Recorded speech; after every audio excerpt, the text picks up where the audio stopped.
إن الحمد لله تعالى نحمده ونستعينه ونستغفره ونعوذ بالله من شرور أنفسنا ومن سيئات أعمالنا من يهده الله فلا مضل له ومن يضلل فلا هادي له أشهد أن لا إله إلا الله وحده لا شريك له أشهد أن لا إله إلا الله وحده لا شريك له شهد الله أنه لا إله إلا هو والملائكة وأولو العلم قائما بالقسط لا إله إلا هو العزيز الحكيم وأشهد أن محمدا عبده ورسوله اللهم صل وسلم وبارك على نبينا محمد وعلى آل محمد وصليت على إبراهيم وعلى آل إبراهيم إنك حميد مجيد اللهم بارك على محمد وعلى آل محمد كما باركت على إبراهيم وعلى آل إبراهيم إنك حميد مجيد ورضي اللهم عن الخلفاء الراشدين والصحابة أجمعين ومن تبعهم بإحسان إلى يوم الدين ما بعد. Assalamu alaikum wa rahmatullahi wa barakatuh, la famille, mes frères, mes sœurs. Les remerciements, les éloges, les louanges n'appartiennent qu'à Allah, le premier qui n'a pas de début, le dernier qui n'a pas de fin. La parole est dominant sur toutes choses, le subtil est bien informé, le parfait dans son essence, dans ses noms et attributs, et dans tous ses actes qui oscillent entre sa bienveillance, sa miséricorde, sa bonté d'une part, et sa justice qui, elle est basée sur son omniscience et sa sagesse, nous le louons. Il est le seul digne d'adoration. Nous revenons vers lui repentant, nous lui demandons protection contre les conséquences de nos péchés, et lui seul en sait l'ombre et les tendances de l'âme. Et l'âme ordonne le mal, hormis celle à qui Allah fait miséricorde. Demandons protection contre les conséquences de nos péchés, les tendances de l'âme, celui qui Allah guide. Nul ne saurait l'égarer. Celui qui est privé de sa guidée, nul ne saurait lui montrer le droit chemin. J'atteste donc qu'il est le seul digne d'adoration. Le seul digne d'adoration, la ilaha illahu, le bien informé, le subtil. Et j'atteste de la véracité, de l'exemplarité, de la prophétie de Mohammed ibn Abdillah, qu'Allah bénisse ce prophète, le prophète, ses compagnons, tous ceux qui les auront suivis dans les droits chemins, nous fassent l'honneur d'en faire partie. Ensuite donc, bienvenue, disais-je, et merci pour votre fidélité. Hier, un contretemps, pas un contretemps, une indisponibilité nous a privés donc de partager avec vous ce live que vous aimez tant, la médecine du cœur, et notamment nous sommes donc dans les meilleures des œuvres qui sont les dhikr, qui font vivre le cœur. Allah bi dhikrillahi tatma'innu al-qulub. Allah dit dans le verset 28 de la sourate 13, n'est-ce pas que c'est par le rappel d'Allah que le cœur s'apaise. Nous sommes tous malades, sauf celui qui Allah guérit. Nos cœurs sont tous morts, c'est lui, subhanahu wa ta'ala, qui vivifie les cœurs, comme il vivifie la terre après sa mort, pas au travers de l'eau. Et là, il vivifie les cœurs au travers de la révélation. Et la révélation vient dans le Coran, dans la Sunna, tout se révélé à Muhammad sallallahu alayhi wa sallam, qui vient confirmer, donc corriger et compléter. C'est que Allah subhanahu wa ta'ala, par pure miséricorde, on ne saurait jamais le remercier comme il se doit, nous a révélé. Donc, après avoir vu la semaine dernière les noms sublimes et les attributs d'Allah subhanahu wa ta'ala tous parfaits, sachant que le principe, à ne pas discuter, ne pas rentrer dans les polémiques, le principe pour les gens de la Sunna et de la Jama'a, car on nous compte parmi ceux-là, c'est l'affirmation sans dépouillement. C'est l'affirmation sans dépouillement. C'est le dépouillement sans négation, et donc sans négation. Les gens, les savants de la Sunna et de la Jama'a disent que nous affirmons ce qu'Allah affirme pour lui-même. Az-Zuhri, qu'il fasse miséricorde, résume cela. La révélation vient d'Allah. Le messager transmet, et à nous de nous soumettre. Tout ce qu'Allah subhanahu wa ta'ala dit sur lui-même, et nous savons que le messager sallallahu alayhi wa sallam ne parle pas de lui-même, ne parlait pas de lui-même. Ce n'est qu'une révélation révélée. Verset 3-4 de la sourate 53 An-Najm. Ce n'est qu'une révélation révélée. Tout ce qui transmet de lui, nous y croyons, comme Allah l'a voulu, disait l'imam Shafi'i, qu'Allah fasse miséricorde. C'est que le messager a transmis, nous l'acceptons, comme il a voulu. Et l'imam Ahmad, qu'Allah fasse miséricorde, disait, on ne peut décrire Allah subhanahu wa ta'ala qu'au travers de la révélation. Ce qu'on trouve dans le Coran, et ce qu'Allah subhanahu wa ta'ala a révélé à son prophète Mohammed, bien-aimé, sallallahu alayhi wa sallam. Donc il y a des règles. Ce qu'Allah affirme pour lui-même, nous l'affirmons pour lui, sans le faire ressembler à quoi que ce soit. Laysa kamithlihi shay. Rien ne lui ressemble. Donc il n'a pas de semblable. Verset 11 de la sourate 42. Laysa kamithlihi shay. Et pourtant il affirme, wa huwa as-sami'ul basir, c'est lui qui entend parfaitement tout et qui voit parfaitement tout.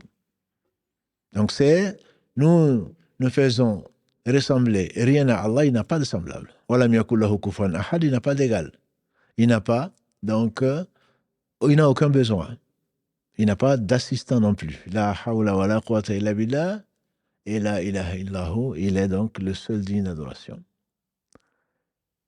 Allah subhanahu wa ta'ala a voulu révéler par miséricorde. Il a envoyé ses prophètes, il a créé les cieux et la terre. Il a révélé ses livres, il a fait descendre ses livres. Tout ceci pour une seule chose, pour qu'on connaisse qui il est. C'est pour qu'on l'adore.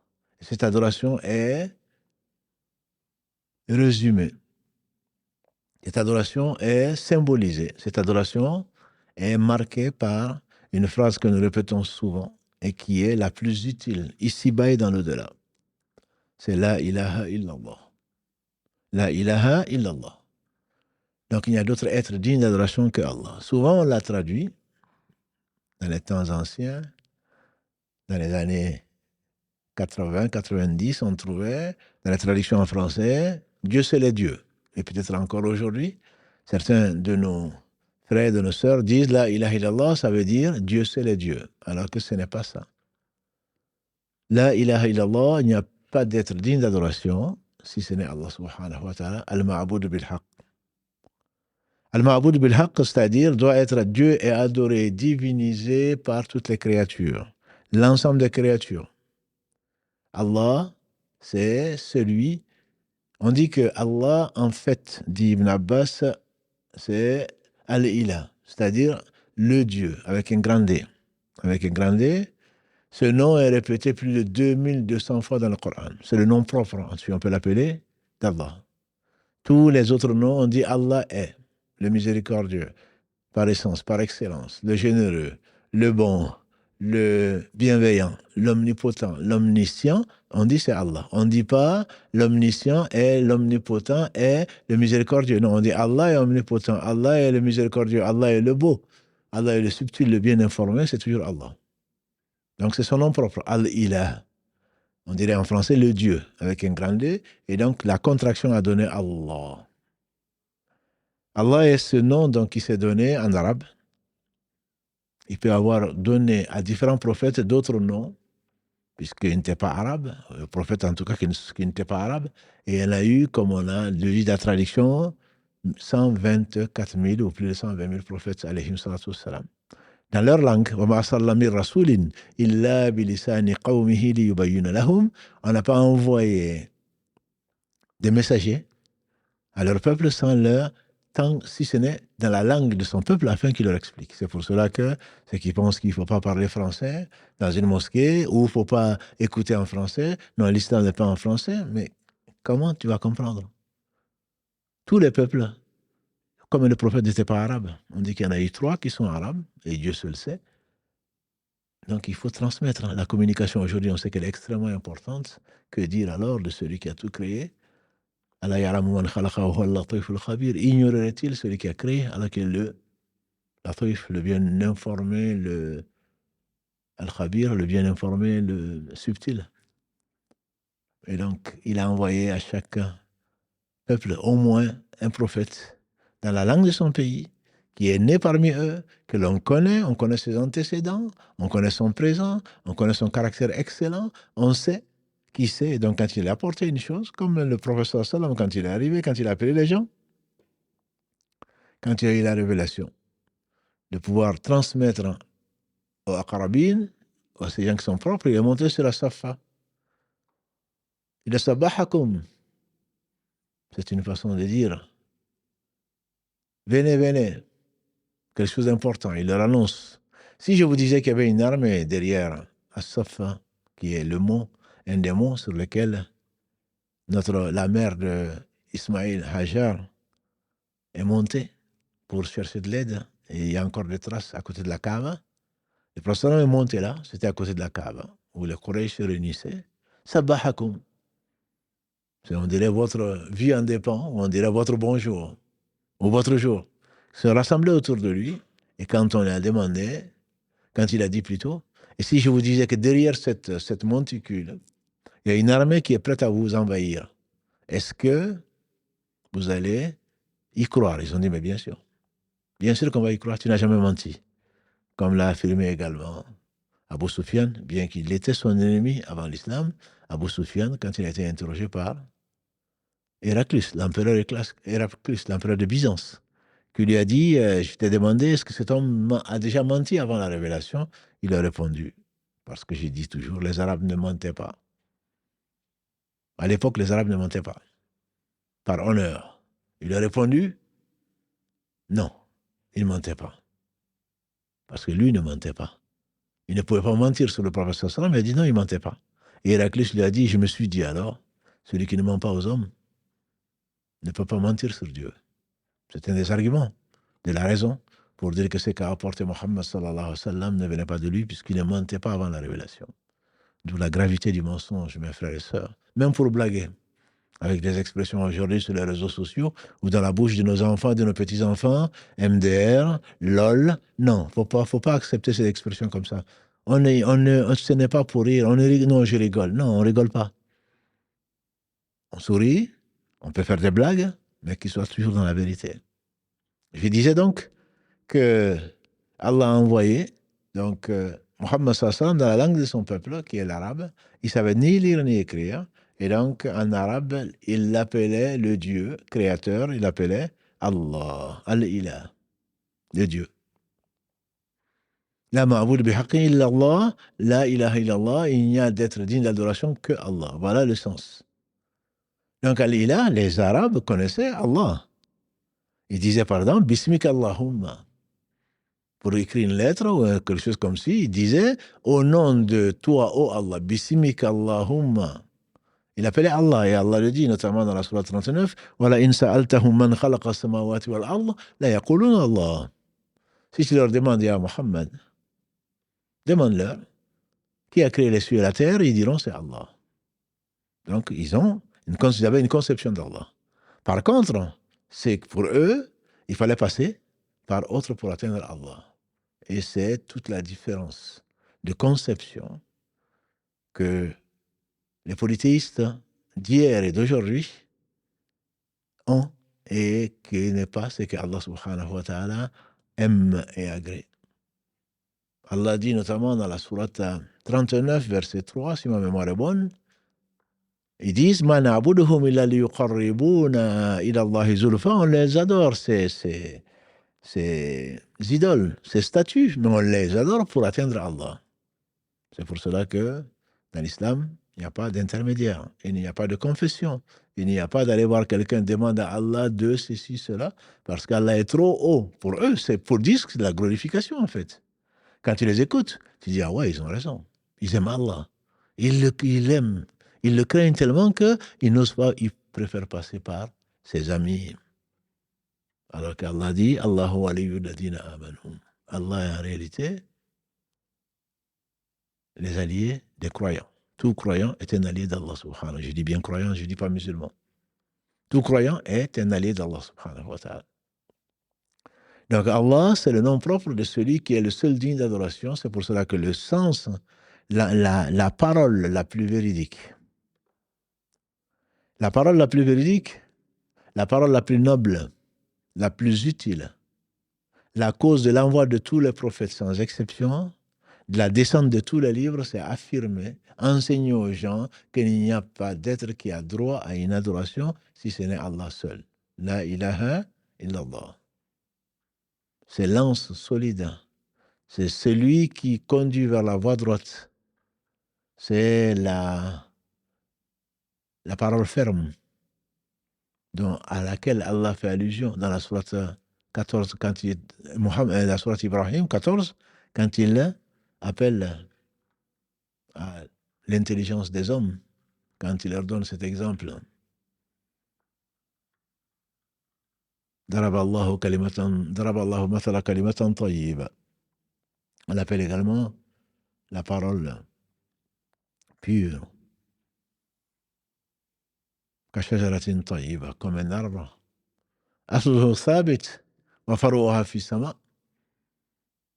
Les racines sont bien implantées, sont bien fermes et il s'élève, l'arbre s'élève cet arbre, jusqu'au ciel, et donne ses fruits en toute saison, en tout temps. Et donc, les savants sont unanimes pour dire que c'est la ilaha illallah. Il n'y a d'être digne d'adoration que Allah subhanahu wa ta'ala. Et Allah dit à Muhammad sallallahu alayhi wa sallam dans la sourate Les Prophètes, 21, verset 25, وَمَا أَرْسَلْنَا مِنْ قَبْلِكَ مِنْ رَسُولٍ إِلَّا نُوحِي إِلَيْهِ أَنَّهُ لَا إِلَهَ إِلَّا أَنَا فَاعْبُدُونِ. Ya Muhammad, on n'a pas envoyé avant toi de messager sans lui intimer qu'il n'y a pas d'être digne d'adoration. Si ce n'est moi, adorez-moi donc. Et Allah dit dans la sourate 16, verset 36, وَلَقَدْ بَعَثْنَا فِي كُلِّ أُمَّةٍ رَسُولًا أَنِ اعْبُدُوا اللَّهَ وَاجْتَنِبُوا الطَّاغُوتَ. On a envoyé dans chaque peuple un messager pour dire quoi? Adorer Allah seul et fuir les fausses divinités. Allah dit dans la sourate 51, Adhariyat, verset 56, وَمَا خَلَقْتُ الْجِنَّ وَالْإِنسَ إِلَّا لِيَعْبُدُونَ. Je n'ai créé les djinns et les hommes qu'afin qu'ils m'adorent. Je ne leur demande rien d'autre. مَا أُرِيدُ مِنْهُم مِّن رِزْقٍ.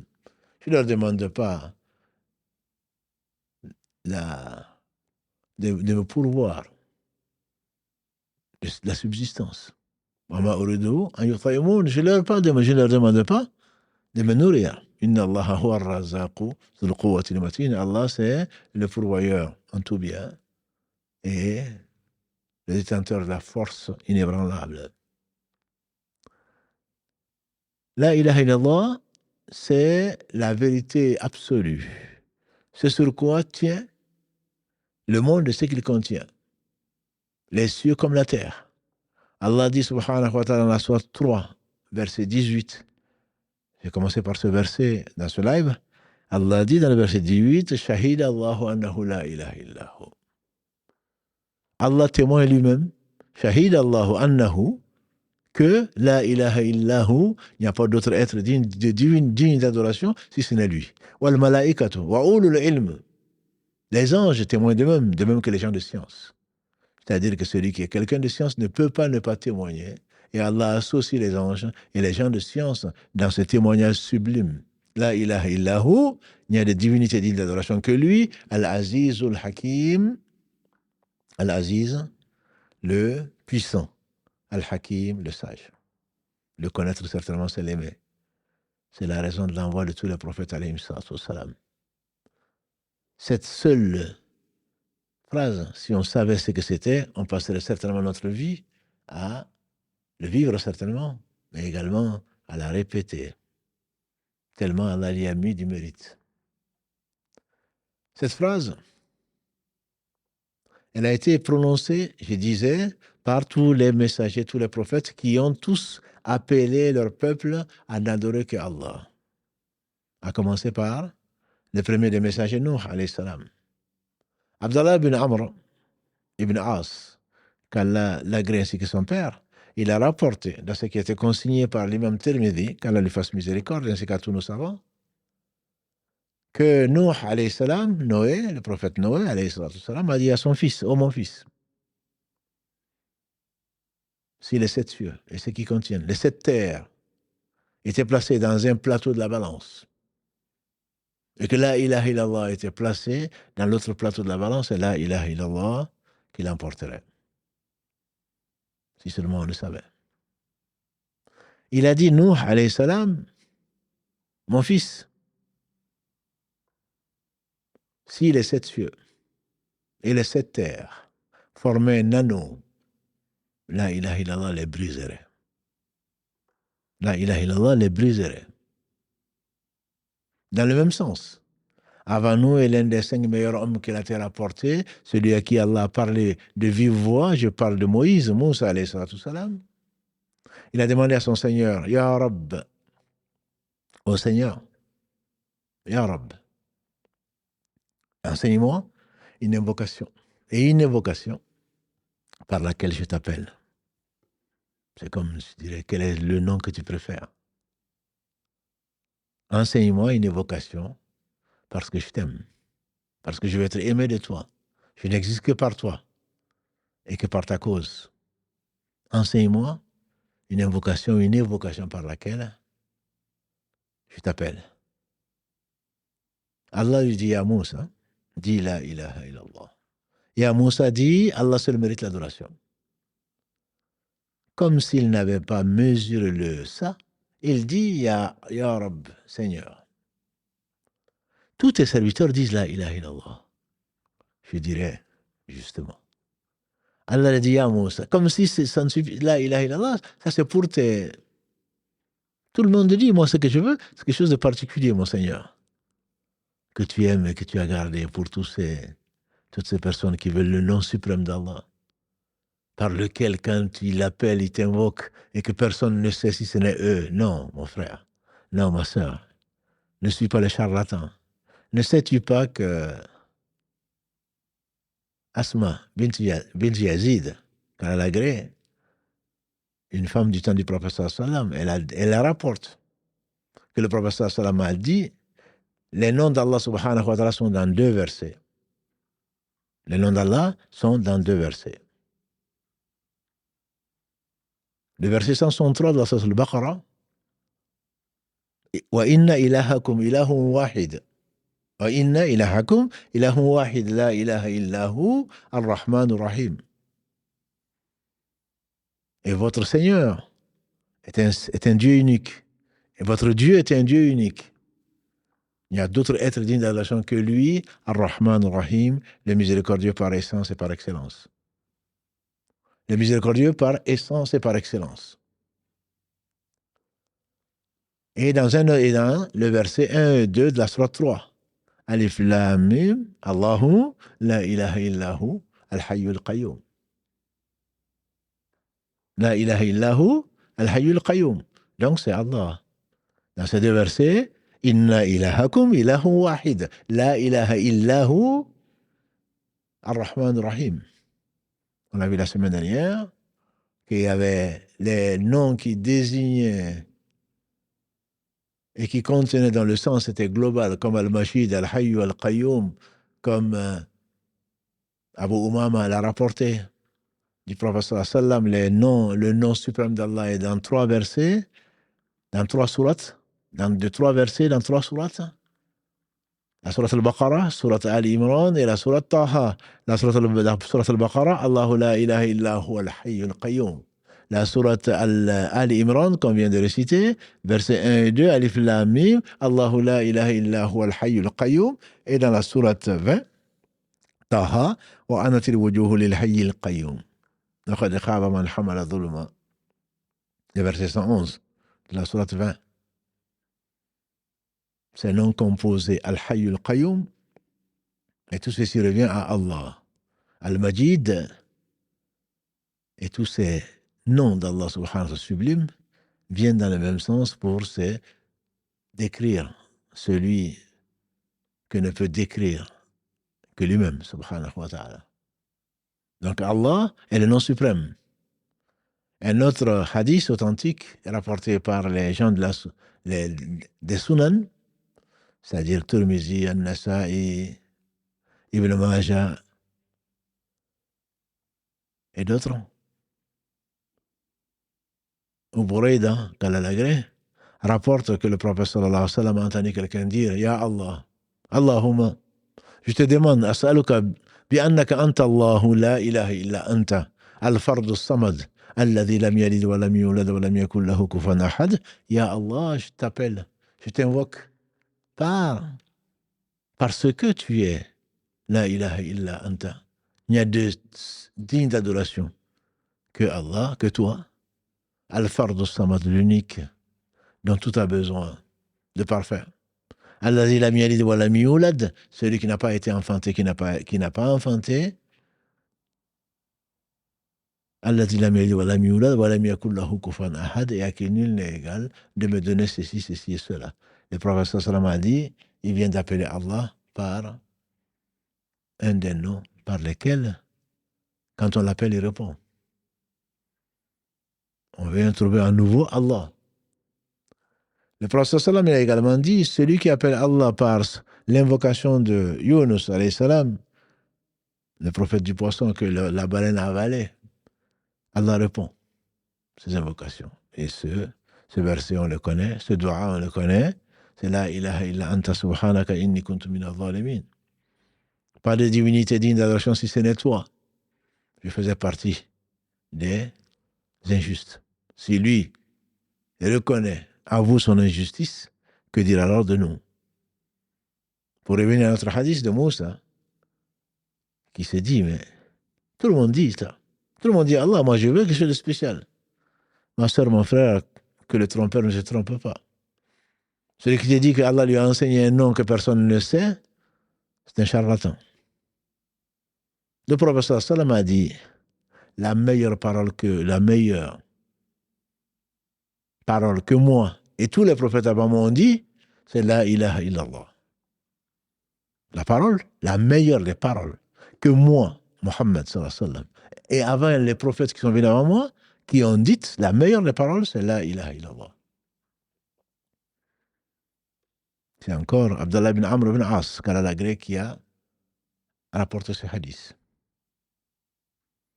Moussa donc était surpris que c'est la ilaha illallah, mais tout le monde le dit.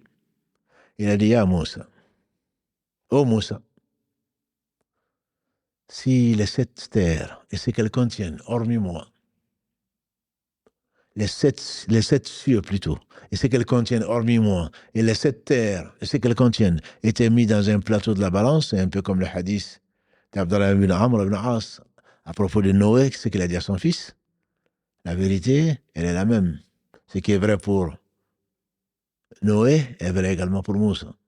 Il dit, ya Moussa, si là, les 7 cieux et ce qu'ils contiennent, hormis moi, et les 7 terres et ce qu'elles contiennent, étaient mis sur un plateau de la balance, et que la ilaha illallah a été mis sur l'autre plateau de la balance, c'est la ilaha illallah qui l'emporte. C'est pour qu'on sache, qu'on connaisse un peu l'importance de cette phrase. Celle sur laquelle tu seras probablement interrogé, à moins que tu meurs martyr. Dans la tombe, quand l'ange Nakir et l'ange Munkar vont se joindre à toi dans ta tombe et te font asseoir et te demandent qui est ton Seigneur, certainement, tu devras savoir que Allah ilaha illallah. Il n'y a pas d'être digne d'adoration si ce n'est Allah. Et la conséquence est que tu seras sauvé, Inch'Allah, dans la tombe avant l'au-delà. Abdallah ibn Amr ibn As, encore lui aujourd'hui, c'est son jour, il a rapporté que le prophète sallam a dit, le hadith qu'on appelle le hadith de la note, si on peut l'appeler ici. Le prophète sallam a dit le jour du jugement dernier, et il est proche. Tout ce qui doit arriver est proche, disent les Arabes. Le présent, le futur, le passé, pour Allah, c'est pareil. Au jour de la résurrection, le prophète sallam dit, Allah va appeler un homme de ma communauté. Il va répondre, bien sûr. Les anges vont amener 99 registres de ce qu'ils ont écrit. Chaque registre va à perte de vue de ses péchés. Et Allah va lui dire, mon serviteur, est-ce que tu contestes quoi que ce soit de ce que mes anges ont écrit? Il va répondre, non, Seigneur. Est-ce que mes anges ont abusé? Est-ce qu'ils ont écrit des choses qui ne t'appartiennent pas? Le serviteur va dire, non, Seigneur. Ce croyant perdu, Allah va lui dire, est-ce que tu as une bonne action? Il va dire non. Une seule bonne action, il va dire non. Allah va dire, c'est un jour où personne ne sera lésé. Subhanahu wa ta'ala. Celui qui a fait le poids, le bien du poids d'un atome le verra. Verset 7 de la sourate 99. Suivi par le verset 8, et celui qui a fait le poids, du mal du poids d'un atome le verra. Il dit à mon serviteur, as-tu une bonne action? Il va dire non, j'ai rien. J'ai pas de bonne action. J'ai 99 registres de péché. Chaque registre va à perte de vue. Allah va dire aujourd'hui, personne ne sera lésé si j'ai trouvé où il y a dans tes œuvres une carte. On dit que tu as dit la ilaha illallah Muhammad Rasulullah sallallahu alayhi wa sallam. Il va dire, Seigneur, qu'est-ce que cette carte vaut par rapport aux 99 registres? Allah va dire, c'est un jour où personne ne sera lésé. Glorifié il est. Loué il est. Subhanahu wa ta'ala. Il est le juste. Jamais il n'a lésé quelqu'un. Et donc, il va dire, Seigneur, qu'est-ce que cette carte fait? Quel poids cette carte va avoir par rapport à tout ça? Allah va dire, tu ne seras pas lésé. On va mettre ces 99 registres et leur contenu dans un plateau, sur un plateau de la balance, et la carte sur l'autre plateau de la balance, vous imaginez, c'est la carte qui sera plus lourde que les 99 registres. Chaque registre va à perte de vue. Et c'est facile à Allah. C'est pour cela que le rappel, notamment la ilaha illallah, est énorme. Celui qui dit sincèrement la ilaha illallah, celui qui le dit, Allah subhanahu wa ta'ala lui ouvre les 8 portes du paradis. À condition qu'il n'ait pas de grands péchés qui l'accompagnent. Celui qui meurt en disant la ilaha illallah sincèrement, ou qu'il a dit pour la face noble d'Allah subhanahu wa ta'ala, Allah a interdit le feu de le brûler. On se dit, alors c'est facile.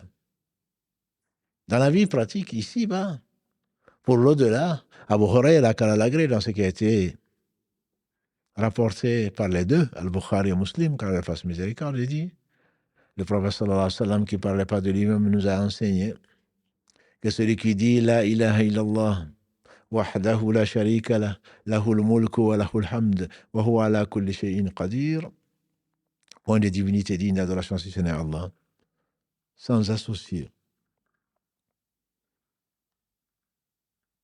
À lui appartient la royauté, lahul mulku wa lahul hamd, à lui appartient les louanges, et il est capable de toutes choses. Celui qui dit 100 fois, Allah lui fait inscrire 100 bonnes actions, lui enlève 100 péchés. Il lui inscrit comme s'il avait libéré 10 esclaves, dans la version qui me vient en tête. 10 esclaves. Et il sera protégé de Satan toute la journée. Avec la ilaha illallah. 100 fois. Comme je vous dis, mes sœurs et frères, prendre un chapelet, on n'a pas besoin pour 100 fois.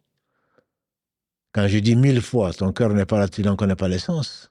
Ça n'a pas de sens. Celui qui te vend sa faïda en disant celui qui fait ça 3200 fois, celui qui fait ça plus de 100 fois, il y a une question. Il faut se poser la question. Est-ce que le hadith est authentique? En général, le prophète n'a pas dépassé 100 fois, ce qui est accessible à tout un chacun. Et personne ne viendra au jugement dernier avec plus de valeur que celui qui a fait plus. Ce qui nous inciterait donc, nous inciterait donc à faire encore plus d'invocations. Comme Allah nous le demande dans la sourate 33, verset 41 et suivant, Ya ayyuhalladhina amanu dhkurullaha dhikran kathira. Wasabbihuhu bukratan wa asila. Oh, vous les croyants, invoquez Allah abondamment. Beaucoup, beaucoup. Dhikran kathira. Wasabbihuhu bukratan wa asila, et chantez sa louange matin et soir. C'est lui qui prie sur vous, c'est lui qui vous bénit, ainsi que ses anges, pour vous faire sortir des ténèbres, de l'obscurité, de l'ignorance, de l'injustice, vers la lumière de l'islam. Et il est miséricordieux vis-à-vis des croyants. Bil mu'minina rahima. La ilaha illallah est donc celui qui meurt en prononçant la ilaha illallah, nous a promis le prophète sallam. Aucun être digne d'adoration si ce n'est Allah. Muhammadur Rasulullah, Muhammad est son messager. Isa, Jésus est son messager, son verbe qu'il a lancé dans Marie et un esprit venant de lui. Quels que fussent ses péchés, il entrera au paradis, même si c'est après un certain temps.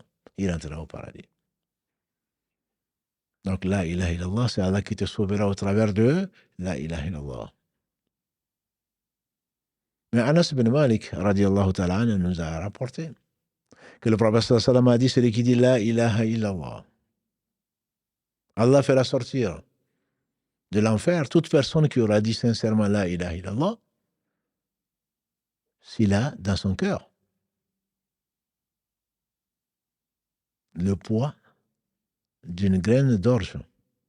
Et ensuite, ceux qui sortiront, ceux qui iront dans le cœur, le poids d'un grain de blé. Et ensuite sortiront ceux qui iront dans le cœur le poids le plus petit, que nous traduisons le zarra, que nous traduisons en français comme le poids d'un atome. Comme le poids d'un atome. Le Cheikh Mohammed Salih al-Thaymin, il dit que ce n'est pas correct. Il dit zarra, les Arabes ne connaissaient pas l'atome, et c'est plutôt le poids donc d'une moutarde. Peu importe. Dans ce hadith d'Anas, on comprend qu'il y a des degrés. Et que la ilaha illallah ne veut pas dire la ilaha illallah, et ça n'a pas la même valeur. N'est-ce pas que les hypocrites le disent, alors qu'ils ne croient pas? Parce que la foi, c'est certainement, on doit attester. S'il le dit, ça ne suffit pas. Il faudrait que dans le cœur, et le prophète sallam dit notamment, celui qui dit la ilaha illallah sera sauvé du feu, dans le hadith Abu Huraira, c'est la sauvé du feu s'il le dit sincèrement, avec un cœur pur, ou de tout son cœur et de son âme. Al-Hassan al-Basri, qui a fait miséricorde, il dit la ilaha illallah, c'est la clé du paradis. Donc c'est pour cela qu'on a intitulé cet épisode comme le zikr, le rappel d'Allah le plus utile. Allah a interdit au feu de brûler celui qui a dit sincèrement la ilaha illallah. Allah a promis le paradis à celui qui a dit la ilaha illallah. Celui qui meurt en disant la ilaha illallah, il entre au paradis. Donc tout ceci, ça semble simple. Al-Hassan al-Basri a dit c'est la clé du paradis. Mais comme toute clé, a des dents. Quand tu veux ouvrir une porte, pourquoi les serruriers sont aussi riches? Parce que quand tu veux ouvrir une porte et tu ne veux pas que ça ouvre une autre porte, chaque porte a ses clés. Et toutes les clés ont des dents. Autrement, tout le monde rentrerait chez tout le monde. Et bien, ce n'est pas le cas. La ilaha illallah, c'est pareil. La ilaha illallah a des dents. C'est une clé qui a des dents. Et les savants anciens et nouveaux, sur la base de la révélation, on dit que la ilaha illallah a 7 ou 8 conditions. La première condition, pour que la ilaha illallah puisse ouvrir les portes du paradis, pour que ça te serve dans la tombe, pour que ça te serve dans ce bas monde, il faut en connaître le sens, qui est différent donc de l'ignorance, la connaissance du sens de la ilaha illallah. Beaucoup d'entre nous, surtout de nos parents, disent la ilaha illallah sans vraiment même connaître, même dans la langue maternelle, le sens. Et on arrive, je pense que certains qui m'écoutent comprendront de quoi je parle, parfois les gens ils disent la ilaha. Non, la ilaha, ça te fait sortir de l'islam si vraiment tu connais le sens. La ilaha, ça veut dire qu'il n'y a pas de divinité. Donc y compris Allah. Le sens, c'est la ilaha illallah. C'est-à-dire que c'est composé, disent les savants, d'une négation complète et suivie d'une affirmation. La ilaha, il n'y a pas de Dieu avec un petit d. Illa, sauf le Dieu qui s'appelle Allah. Et c'est le nom interdit à tout autre que Allah. C'est le nom propre d'Allah, comme on a dit. Nom par lequel, quand tu l'invoques, la petite quantité devient grande, comme le faisait le prophète sallallahu. Très peu d'eau, très peu de nourriture, et il disait Bismillah. Et voilà que la nourriture, non seulement célébrait les louanges d'Allah, et voilà que l'eau jaillissait de ses doigts bénis, et voilà que tout le monde en mangeait, tout le monde en buvait, et il en restait. La petite quantité avec le nom d'Allah, je dis bien le nom d'Allah. Je ne dis pas la prononciation d'Allah. Venant du cœur, très certainement c'est une quantité qui te suffit. C'est un nom qui te suffit. La petite quantité devient donc la grande. La peur devient une sécurité. Le souci se dissipe. La gêne devient une facilité. La faiblesse est remplacée par la force. L'humiliation est remplacée par la puissance, puisque la puissance vient d'Allah, subhanahu wa ta'ala. La pauvreté est remplacée par la richesse. Le malheur est remplacé par le bonheur. Allah console. Celui qui était dominé, Allah lève la domination et l'aide vient d'Allah subhanahu wa ta'ala. Et celui qui était esclave devient libre. Celui qui était sans abri trouve un refuge auprès d'Allah subhanahu wa ta'ala. Celui qui était triste, sa tristesse est remplacée par la joie. Ça, c'est le nom d'Allah subhanahu wa ta'ala. La prononciation de ce nom avec foi. Comme la semaine dernière, on l'a dit, le prophète sallam, on a assisté d'après Ibn Mas'ud, il était assis, il a pris des cailloux qui célébraient l'éloge d'Allah dans ses mains. Il a pris le caillou, il a donné à Abu Bakr. Et les cailloux se sont mis à continuer à célébrer l'éloge d'Allah. Abu Bakr lui a donné, il a donné, tu dis Ibn Mas'ud, c'est Abu Dhar, qu'Allah les agrée tous. Il a donné les cailloux à Omar, qui était dans cette même assemblée, qui devait être béni. Les cailloux sont mis à célébrer les louanges d'Allah. Omar lui a redonné, il a donné à Othman ibn Affan, radiallahu ta'ala anhu. Par qui? Allah nous a conservé le Coran. Et évité qu'il soit falsifié comme il a promis. Verset 9 de la sourate 15. Les cailloux ont continué à célébrer les louanges d'Allah subhanahu wa ta'ala. Et ensuite, Abu Dhar disait, il nous a donné les cailloux, et les cailloux n'ont plus célébré les louanges d'Allah dans nos mains. Donc il y a une concentration, il y a une pureté, il y a une... si toutes les conditions sont réunies, rien, dans les cieux ni sur la terre, ne résiste à la ilaha illallah. C'est Nuh qui a dit ça à son fils. C'est Allah qui a dit à Moussa. Donc la ilaha illallah est vraiment la parole la plus utile. Le nom d'Allah avec Allah, celui qui le connaît certainement, est bien heureux. Là, ce moment, là. Les cieux et la terre n'existent que parce qu'il est le seul digne d'adoration. S'il y avait deux dieux, comme Allah le dit subhanahu wa ta'ala, ils se seraient opposés l'un à l'autre et la terre serait corrompue. Donc la connaissance de ce que ça veut dire la ilaha illallah, ça veut dire qu'il n'y a pas d'être digne d'adoration si ce n'est Allah. Une affirmation, il n'y en a pas, il n'y a pas de Dieu, sauf le seul qui est digne d'adoration qui s'appelle Allah. Donc il faut au moins connaître ce sens-là. Et la condition, c'est, si vous voulez une preuve, et il y a beaucoup. Allah ordonne à son prophète sallam dans la sourate qui porte son nom, sourate 47, Muhammad, verset 19, Fa'alam, sache, ô Muhammad, Fa'alam annahu la ilaha illallah. Astaghfiru li dhanbik. Avant de demander pardon pour tes péchés, sache que Allah seul mérite l'adoration. La ilaha illallah. Et demande pardon pour tes péchés, et ceux des croyants et des croyantes. Othman ibn Affan, radiallahu ta'ala anhu, rapporte que le prophète sallallahu alayhi wa sallam a dit personne ne meurt. La personne qui meurt plutôt en disant la ilaha illallah, en connaissant le sens, rentre au paradis. Hadith rapporté par l'imam Muslim, qu'Allah lui fasse miséricorde. La première connaissance, c'est au moins que tu en saches le sens. Sinon, tu deviens quoi? Comme beaucoup, tu deviens un perroquet.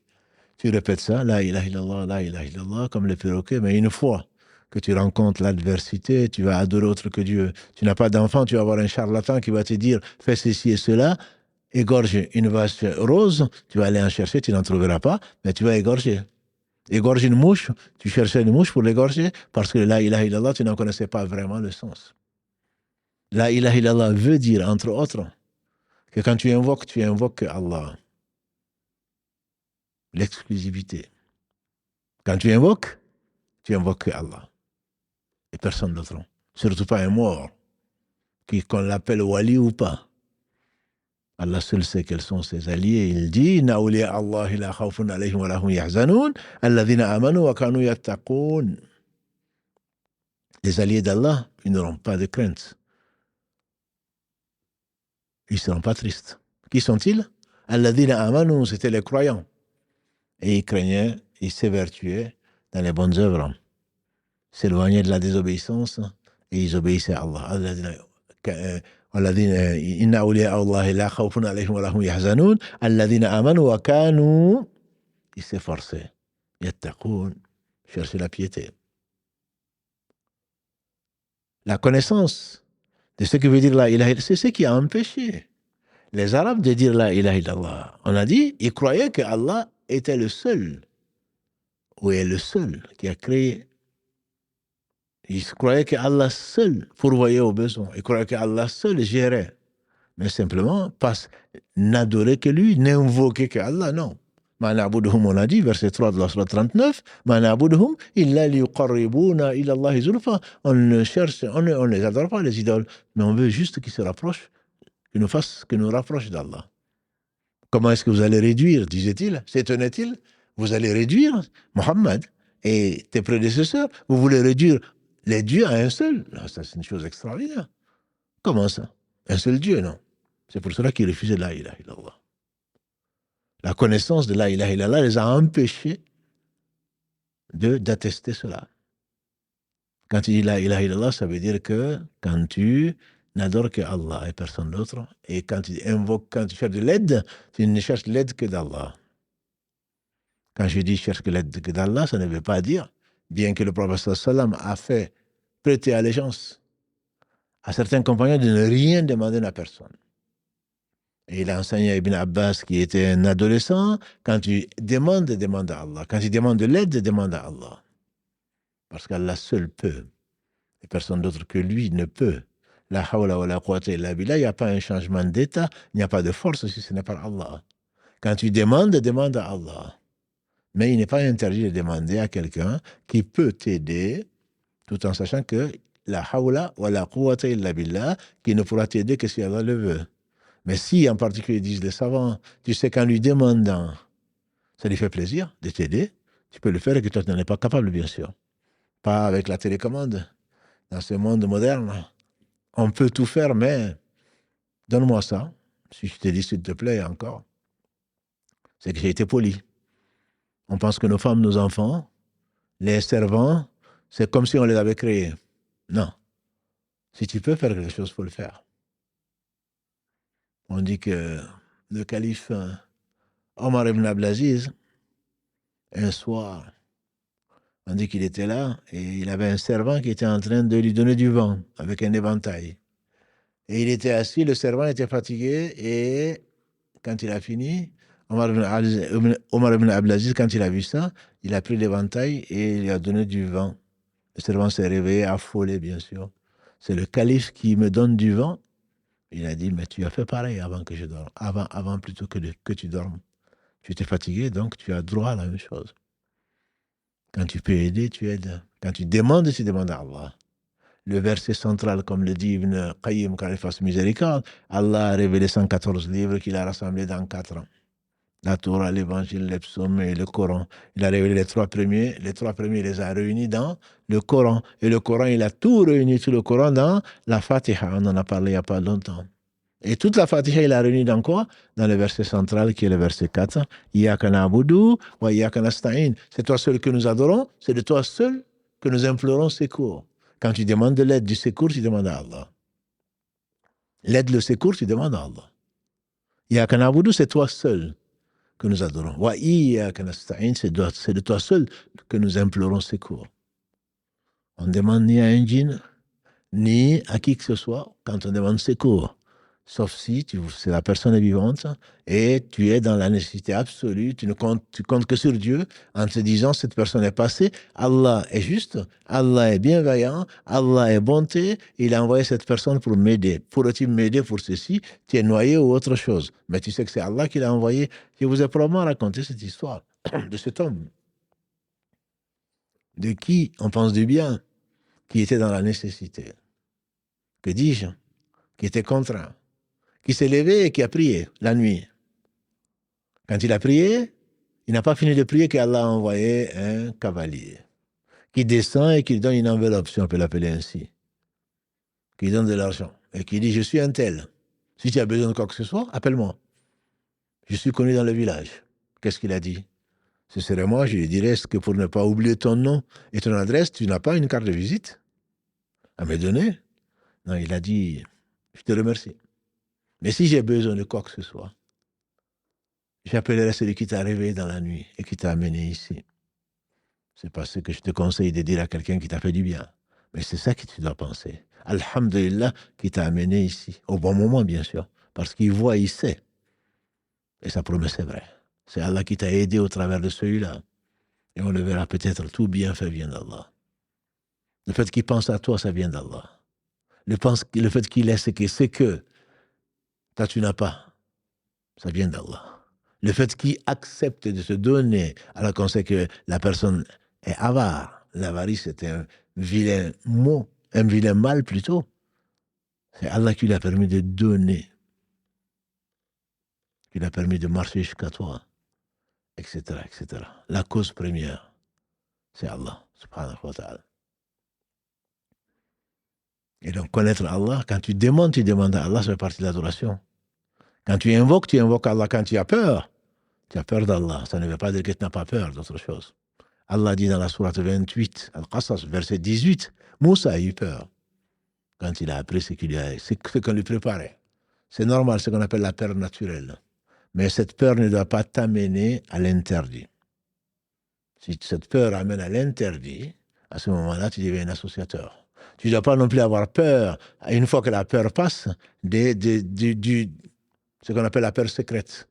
Tu as peur des morts. Si je fais ça, le mort va revenir. Si je fais ça, le djinn va faire ceci et cela. Et qui t'interdit donc de prier ou de jeûner ou de faire ceci. Tu as peur de ce que tu ne vois pas, le ghaib, alors que tu n'as pas peur d'Allah, le créateur du ghaib et le créateur de toutes choses. La peur est naturelle. La crainte est une particularité de la peur. La crainte, c'est une peur qui est basée sur la connaissance. Et on ne doit craindre que Allah. Parce que si tu connaissais Allah, tu craindrais. Tu n'existes et rien n'existe. Et Allah est omnipotent, il fait ce qu'il veut. Rien ne lui résiste. Si tu le connais nécessairement, tu as la crainte d'Allah. C'est une peur qui n'est pas naturelle. Mais quand tu crains que les esprits ne t'attaquent, quand tu crains que l'invisible soit ceci et cela pour toi, et que tu te permets de sacrifier, là aussi, une forme d'adoration pour les esprits ou pour autre chose, très certainement, tu as beau chanter la ilaha illallah matin, midi, soir, ça ne te servira pas. C'est du polythéisme, du grand polythéisme. Le petit, le mineur plutôt étant le fait que tu penses que c'est Allah qui leur a donné ce pouvoir, alors que ce pouvoir, il est le seul à le détenir. Mais tu penses que c'est Allah, la force première, la cause première. Néanmoins, tu crains ces choses-là, ces intermédiaires-là. Mais ces intermédiaires n'existent. Et tout n'existe que grâce à Allah. Tout n'existe que grâce à Allah, subhanahu wa ta'ala. Donc il y a la connaissance, on avait dit, on est encore là. Il y a bien d'autres choses. La demande de protection, qu'on doit demander qu'à Allah, sauf si c'est un lieu ou une personne qui peut redresser un tort ou qui peut te défendre, sachant que c'est Allah qui l'a mis là et que c'est Allah, qu'il n'y a pas de force et de puissance que par Allah, une personne qui est vivante. Mais non, moi, mon père qui est mort, ou le marabout, ou je ne sais qui d'autre va me protéger. Tu es associé à Allah, subhanahu wa ta'ala. Donc, connaître le sens de la ilaha illallah, c'est bien plus profond que cela. On n'a pas le temps de rentrer dans les détails. La ilaha illallah mérite beaucoup plus que cela. Mais juste pour dire que la connaissance est la première des choses. Toi qui chantes, même les griots, hein, même les griots chantent la ilaha illallah, là qui font le contraire. On entend dans toutes les langues. Quand ils arrivent jusqu'au bout, j'ai dit, la ilaha, ça fait sortir de l'islam sans qu'on le sache, sans qu'on s'en rende compte. Mais les savants sont très clairs sur cela, parce que le sens n'est pas là. La première condition sine qua non, c'est la connaissance. Ensuite, il faut la certitude. Il faut la certitude qu'il n'y a pas d'être digne d'adoration si ce n'est Allah. C'est-à-dire une conviction profonde. La certitude ici, c'est ilm al-yaqin. C'est la science certaine que personne ne mérite d'adoration si ce n'est Allah subhanahu wa ta'ala. La ilaha illallah. Parce que le prophète m'a dit, celui qui meurt avec la certitude qu'Allah seul, subhanahu wa ta'ala, mérite l'adoration, alors Allah, lui, celui qui atteste sincèrement qu'Allah seul mérite l'adoration, Allah subhanahu wa ta'ala lui accorde le paradis. Et Allah subhanahu wa ta'ala dit également dans la sourate 49, verset 15, quand il parle du verset 14, قالت الأعراب آمنا قل لن تؤمنوا ولكن قولوا أسلمنا. Les Bédouins ont dit on a cru. Allah leur dit ne dites pas vous êtes croyants, dites plutôt que vous êtes soumis. Et après Allah définit le croyant. إنما المؤمنون الذين آمنوا بالله ورسوله ثم لم يرتابوا. Les croyants sont seulement ceux qui ont cru en Allah. Et aux messagers, ensuite, ils n'ont pas eu de doute. La certitude, c'est le contraire du doute. Donc, c'est ceux-là, comme Allah dit, voilà les gens qui sont sincères. À côté de la certitude, qui n'est pas une mince affaire, il y a la sincérité. On peut être sûr sans avoir la certitude, sans être sincère. Quand on voue une action, quelle qu'elle soit, même si elle paraît une action d'adoration, il faut qu'elle soit à Allah seul. Qu'elle doit dédier à Allah seul, c'est la pureté. Allah le dit à maintes endroits, Allah lillahi din al-khalis. Allah dit dans le verset 3 de la sourate 39, la pureté, la religion pure n'appartient-elle pas à Allah? Allah dit, wa ma umiru illa liya'budu Allah mukhlisina lahu ad-din hunafa. Dans la sourate al-Bayyinah 98, Allah dit dans le verset 5, il leur a été ordonné pourtant que d'adorer Allah mukhlisina lahu ad-din, en le purifiant sa religion. Il y a la sincérité. Tout ce qui est fait pour autre que Allah, Allah le laisse à ceux pour quoi on l'a fait, autre que lui. Il est le seul. Il n'a besoin de rien. Et c'est lui qui se passe d'associer.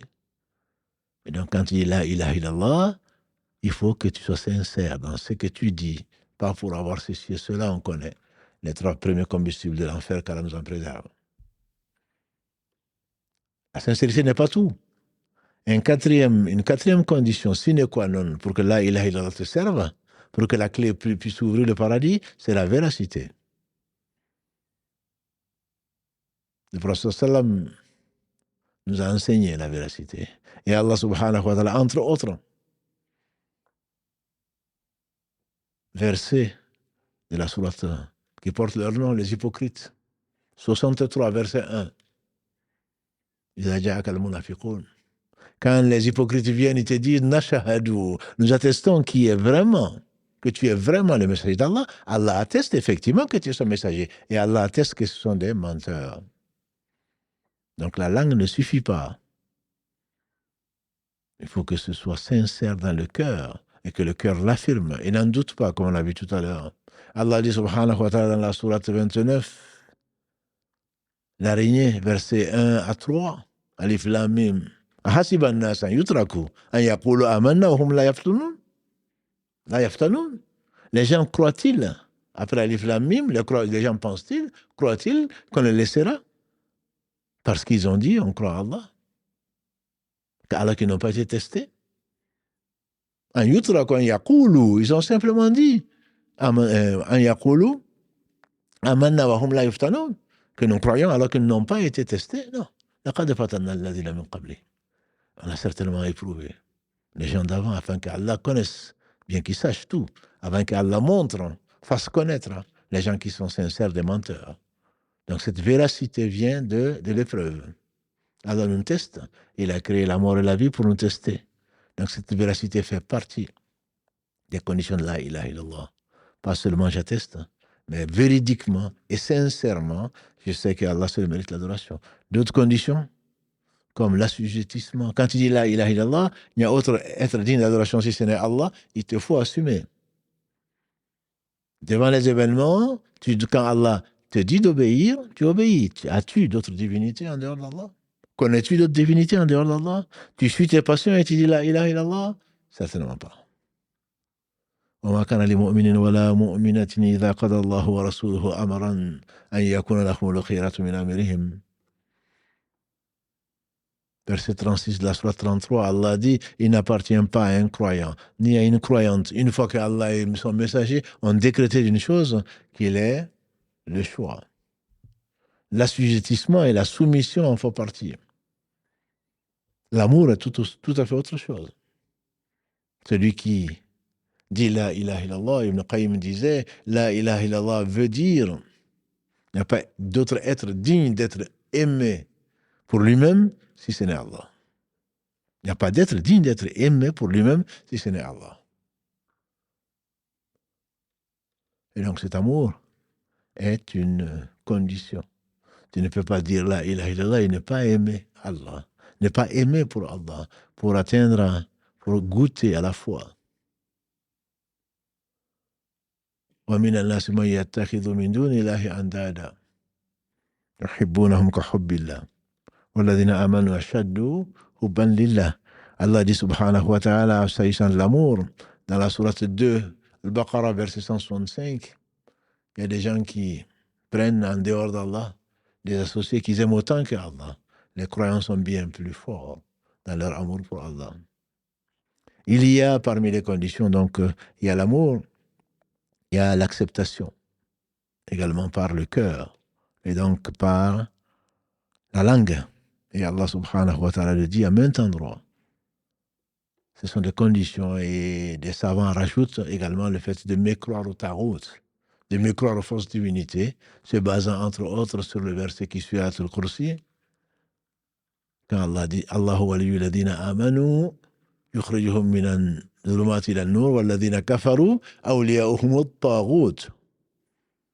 Et le verset La ikraha fid din 256 Qad tabayyana ar-rushdu min al-ghayy faman yakfur bit-taghut wa yu'min billah faqad istamsaka bil urwati al-wuthqa.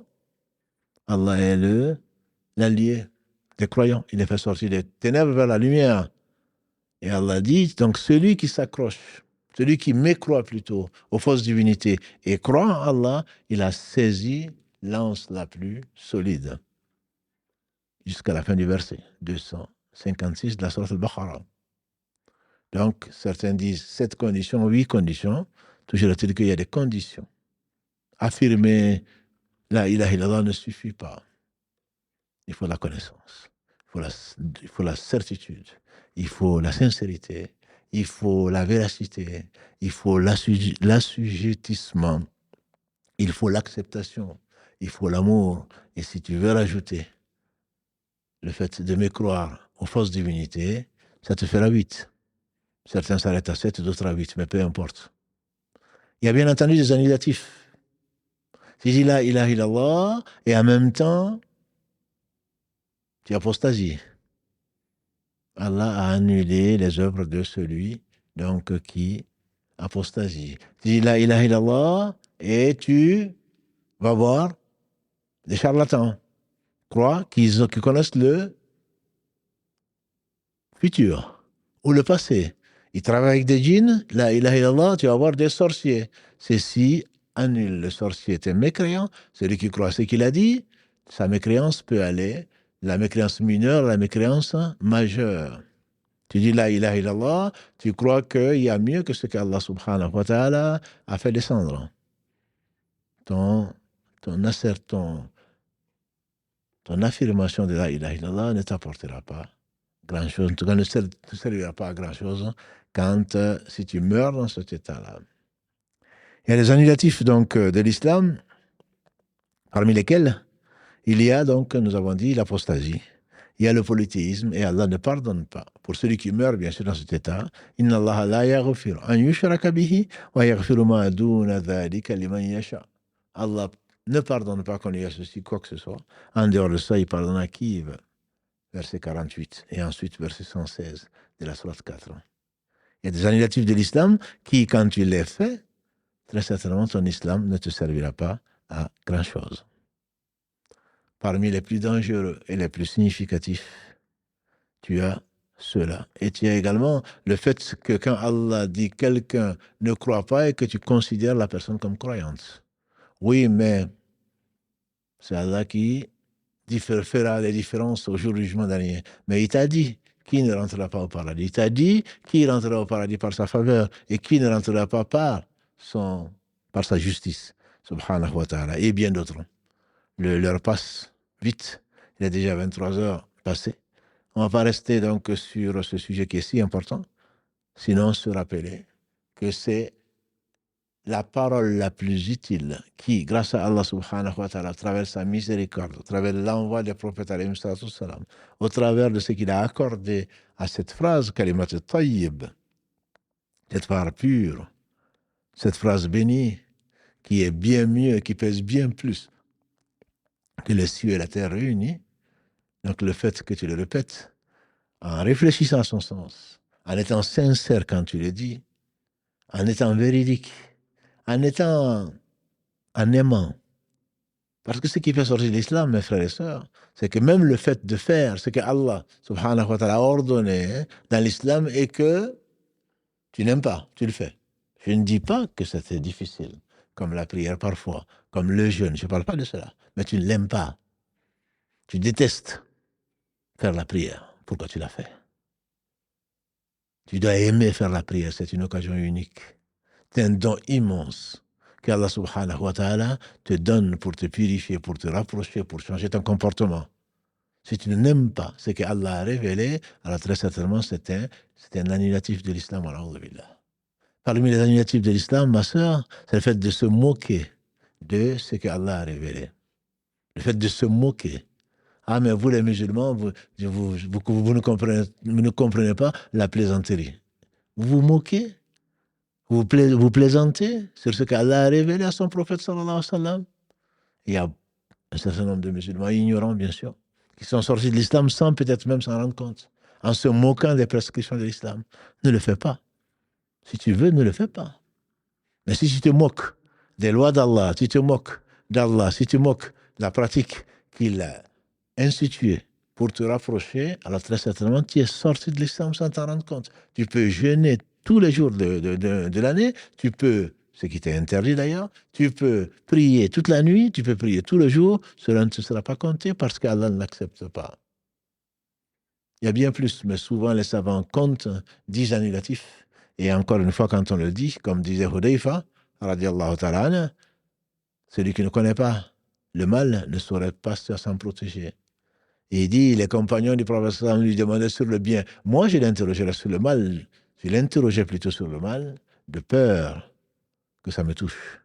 Il ne s'agit pas de juger, de faire sortir les gens de l'islam. Il s'agit de se juger soi-même et d'être vigilant pour ne pas sortir de l'islam sans s'en rendre compte, comme l'a dit le prophète sallam, pour ceux qui combattent les musulmans, prétendant qu'ils sont musulmans et parce qu'ils sont justiciers et qui tuent femmes et enfants et qui sèment le désordre sur la terre aujourd'hui en prétextant qu'ils aiment Allah. Le prophète sallam a dit, ils traversent l'islam comme l'épée ou la flèche traverse sa proie. C'est-à-dire que tu n'es pas là pour juger. Tu n'es pas là comme un dominant, comme un tyran sur les gens. Tu es là pour leur expliquer. Tu es là pour appeler le rappel. Fadhakkir. Inama anta mudhakkir. Allah dit à son prophète sallam dans la sourate 89, rappelle, parce que tu n'es qu'un celui qui rappelle. Laysa alayhim bimusaytir. Tu n'es pas sur eux quelqu'un qui va imposer quelque chose. Donc, mon frère, ma sœur, si tu dois connaître les annulatifs de l'islam, ne commence pas premièrement par là. Et si tu dois les appliquer, applique-les à toi-même. Est-ce que je ne suis pas sorti de l'islam sans tomber dans le waswas? Ah, j'ai fait ceci, peut-être que je suis tombé dans l'islam, je suis sorti de l'islam. Il faudrait que ça, c'est shaitan, ça. Mais celui qui fait une chose sciemment, consciemment, à ce moment-là, doit revenir à Allah avant qu'il ne soit trop tard. Je pense à cet homme que le professeur nous a donné comme exemple, juste une parabole pour décrire la miséricorde d'Allah subhanahu wa ta'ala. Quand il dit Allah est plus content, comme il se doit à sa majesté, rien ne ressemble à Allah. Rien n'est comme Allah. Allah est plus content du retour de son serviteur croyant que celui qui se retrouvant dans un désert a tout mis, toute sa fourniture, ses biens, toute sa nourriture, sa boisson sur la monture s'enfuit.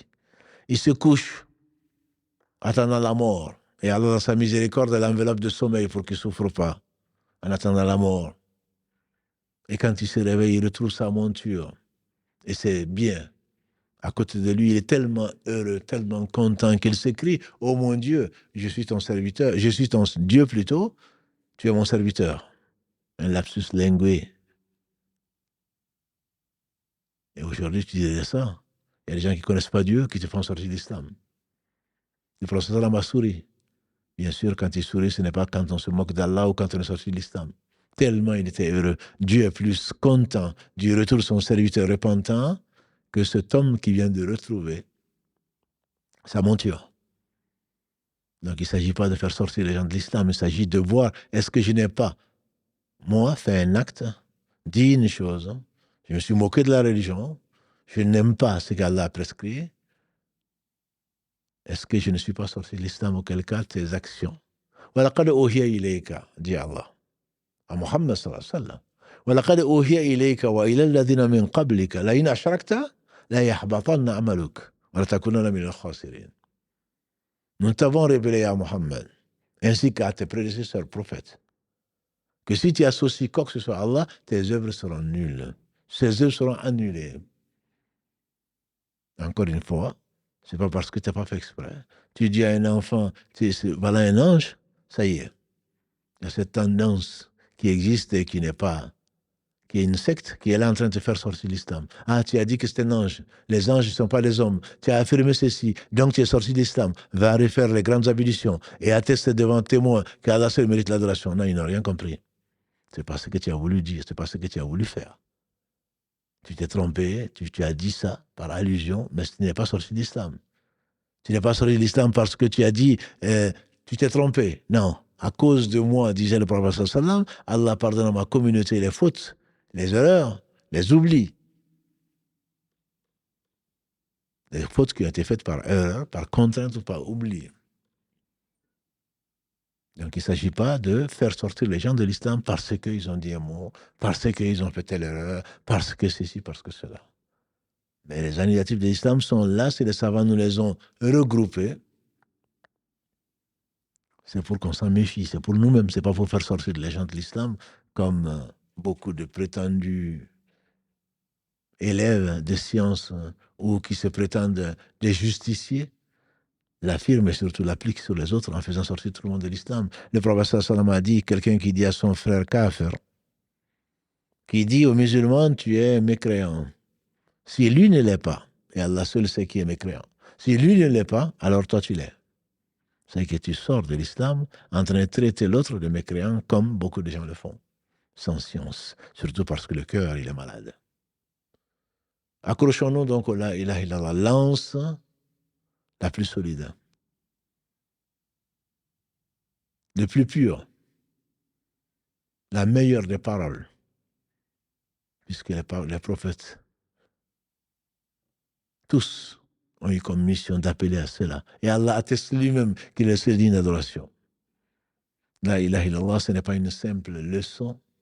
Ça ne s'arrête pas ce soir et encore moins écrire des livres et des livres. Tout le Coran est basé sur l'unicité d'Allah.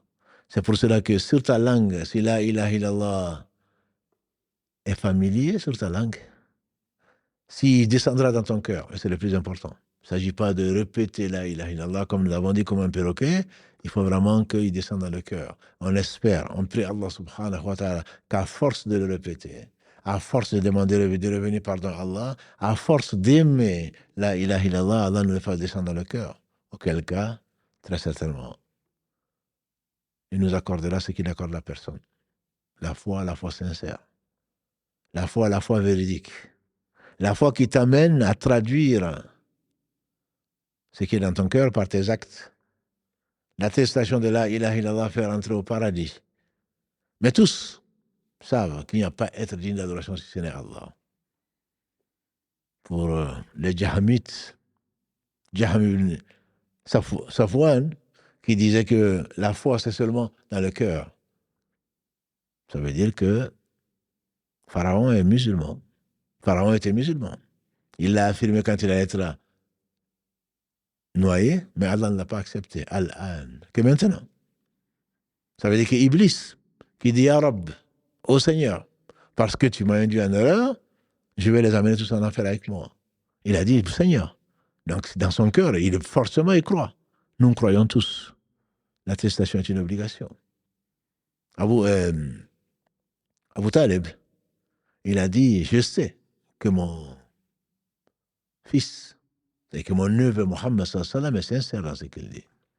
Si je ne craignais les reproches de Quraysh, j'aurais attesté que Allah mérite l'adoration et que Mohammed est son messager. Il était croyant. Pharaon était croyant. Satan est croyant, mais désobéissant. Pharaon est un orgueilleux, mécréant, qui est là où, comme vous le savez, matin et soir, on lui exposera le feu Il attend au jour du jugement dernier. Attester devant témoin fait partie de la foi. La ilaha illallah, c'est le pilier le plus, l'attestation qu'Allah seul mérite l'adoration, c'est le premier pilier de l'islam, comme on le sait. C'est ce qui fait rentrer dans l'islam, qui rend donc, comme l'a dit le prophète sallallahu alayhi wa sallam, les biens, le sang et l'honneur de toute personne qui l'affirme. Donc, dans ce bas monde, après ce qui est dans son cœur, qu'il soit hypocrite, qu'il ait dit cette phrase par intérêt ou par circonstance ou par autre chose, ça c'est entre Allah et lui. Vous vous rappelez très certainement de Osama ibn Zayd, qu'Allah gré ainsi que son père. Quand dans la guerre il a désarmé quelqu'un qui voulait le tuer, et celui-là, quand il a désarmé, il a dit Ashhadu an la ilaha illallah, ashhadu anna Muhammad Rasulullah sallallahu alayhi wa sallam. J'atteste qu'Allah seul mérite l'adoration, j'atteste que Muhammad est son messager. Il a tué Osama. Quand le prophète sallam a entendu ça, il dit ah Osama, tu l'as tué alors qu'il a dit la ilaha illallah. Il dit mais ya Rasulallah sallam. Osama était très beaucoup aimé par le prophète sallam. Quand on voulait demander quelque chose de spécial au prophète sallam, on envoyait Osama, tellement il l'aimait, le fils de Zaïd, qu'on appelait Zaïd ibn Muhammad, que Allah a abrogé cette disposition, cette coutume des Arabes. Appelez-le par le nom de leur père, si vous les connaissez. Il s'appelait Zaïd ibn Haritha. Et Osama donc était ibn Zayd. Le prophète l'aimait beaucoup. Mais néanmoins, par rapport à ce qu'Allah a décrété, comment est-ce que tu vas tuer quelqu'un alors qu'il a dit Ashhadu la ilaha illallah, ashhadu anna Muhammad Rasulullah? Il a dit mais ya Rasulallah, il a dit juste pour sauver sa peau. Il a dit pourquoi tu n'as pas ouvert son cœur? Pourquoi tu n'as pas ouvert son cœur pour voir s'il était sincère ou pas? La sincérité, on le laisse à Allah. La véridicité, on le laisse à Allah, c'est le domaine du cœur. Toi qui le dis matin, midi et soir, j'espère, quand tu attestes dans ta prière ou en dehors de ta prière, comme ces jeunes qui ne font ni prière, qui vivent de haram, etc., qui avant de dormir, je shahad. Le shahad maintenant est devenu un mot français, un verbe, je shahad. Tu shahad, nous shahadons. Je shahad. Non, tu ne shahades pas du tout. Tu as dit la ilaha illallah, c'est pas une clé qui va t'ouvrir. Tu es en train de voler les gens, de trafiquer, tu es en train d'avoir un comportement ignoble avec les voisins, avec tes parents, avec tout un chacun, et tu shahades. Non, ta shahada ne te servira pas à grand-chose, parce que les conditions ne sont pas là. Tu peux répéter 1000 fois, 100 000 fois, la ilaha illallah, si tu n'as pas rempli ces conditions-là, qui t'amènent entre autres à l'assujettissement, à accepter qu'Allah seul mérite d'adoration, c'est lui qui a révélé que le mensonge, la tromperie, le mauvais comportement ne saurait avoir d'autre place chez lui que l'enfer, que le bien des gens est sacré, que leur honneur est sacré, que leur sang est sacré. Et tu dis que tu attestes qu'Allah mérite l'adoration, tu peux le faire autant de fois. Mais si ce n'est pas accompagné par la pratique, la foi n'est pas seulement ce qui est dans le cœur. Allah sait, tu jures par Allah que tu es sincère. Et Allah dit aux hypocrites, 63, verset 1. Allah sait que vous êtes des menteurs. Attester que la ilaha illallah et ne pas le mettre en pratique, c'est du mensonge. Cela ne te servira pas. Ça n'ouvrira pas la porte du paradis. Et pourtant, la miséricorde d'Allah est infinie. Et revenons donc vers Dieu repentant, avant qu'il ne soit trop tard. Comprenons notre religion. Commençons par la première condition. La connaissance de la ilaha illallah. Plutôt que de le chanter et de le réciter. Ils sont nombreux, ceux qui t'expliquent le tawhid. En pratique, si effectivement tu as des clés que tu peux concevoir, que tu peux commander chez un serrurier, la clé ne te servira pas à grand-chose si tu ne l'as pas. C'est dans ton cœur. Ce n'est pas quelque chose qui t'est dans la main, que tu as dans des livres. C'est quelque chose qu'Allah donne aux gens qu'il a aimés. C'est ce qu'il a donné à tous les prophètes, alayhi salatu salam. C'est ce à quoi tous les prophètes, sans exception, ont appelé. Qu'Allah bénisse ces prophètes, les gens qui les ont suivis, et le meilleur d'entre eux, Muhammad. Qu'Allah le bénisse sa famille, ses compagnons, les meilleurs des hommes que la terre ait portés après les prophètes. Ensuite, les gens qui les ont suivis dans l'excellence, et qu'Allah nous fasse l'honneur d'en faire partie, la famille de la ilaha illallah. Ce n'est pas une simple phrase, mais c'est la plus utile. Si la ilaha illallah, tu meurs avec cette phrase sincèrement, alors je ne m'en fais pas pour toi.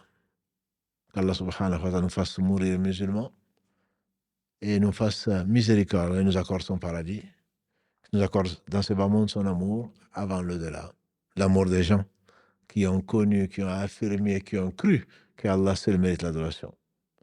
Et qu'Allah subhanahu wa ta'ala vous bénisse votre temps et nous rassemble tous dans son paradis. سبحانك اللهم وبحمدك أشهد أن لا إله إلا أنت أستغفرك وأتوب إليك سبحان ربك رب العزة عما يصفون والسلام على المرسلين والحمد لله رب العالمين.